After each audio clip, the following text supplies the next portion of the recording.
تێکۆشەر و کۆڵنەبەرە بۆ هەتا کوردێک بابێ کەرکووک شاری کوردستانە.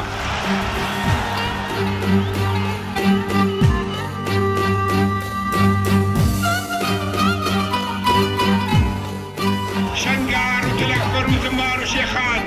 برۆوە بەرەو خوار بۆ خانەقین و مەندەلی و وەدرە و دەسان هەمووی خاکی پیرۆزی کوردستانە.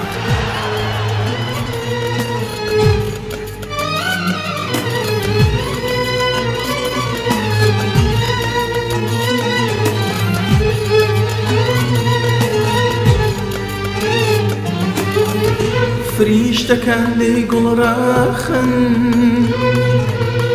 پاڵەوانی دێتە ئاسمان ئەی مانگەی خۆر سەرتان شۆڕکەن سەرکردەیەک دێتە جێتان فریشتەکان لێی گوڵڕاخن پاڵەوانی دێتە ئاسمان ئەی مانگەی خۆر سەرتان شۆڕکەن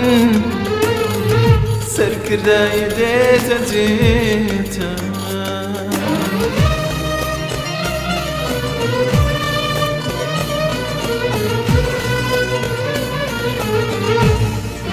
پایەی سەروەری و سەربەرزی هەموو خەباتی کۆمەڵانی خەڵکی کوردستانی.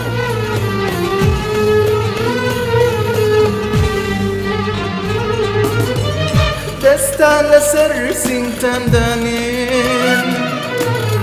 هەر هەمووتان ئەستێرەکەن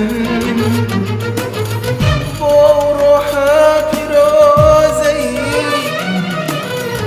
بەڕێوەیە دێتە لاتەن مارچی ئەیرەقین بخوێنن هەر هەمووتان پڕ بەدڵتان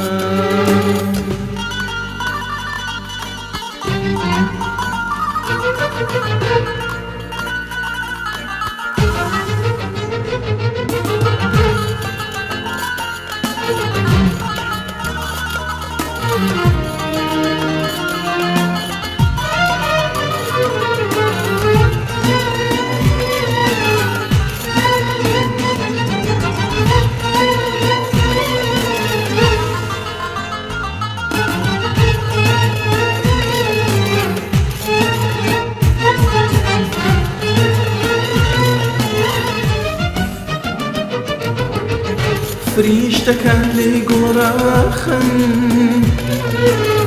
پاڵەوانی دێتە ئاسمان ئەی مانگەی خۆر سەرتان شۆڕکەن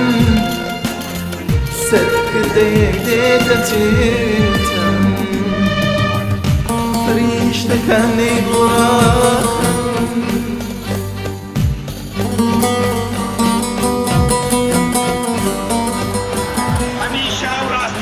دەکەینەوە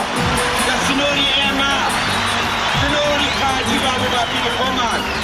سنووری خاجی کوردستانی خۆمان لێ ئەوەی تەماحمان لە بستێک خاجی کەس بێت چیای حەمرینە واتە حەمرین مابێت سنووری خوارووی کوردستان دەبێت بە کوێرای چاوی هەموو دادگای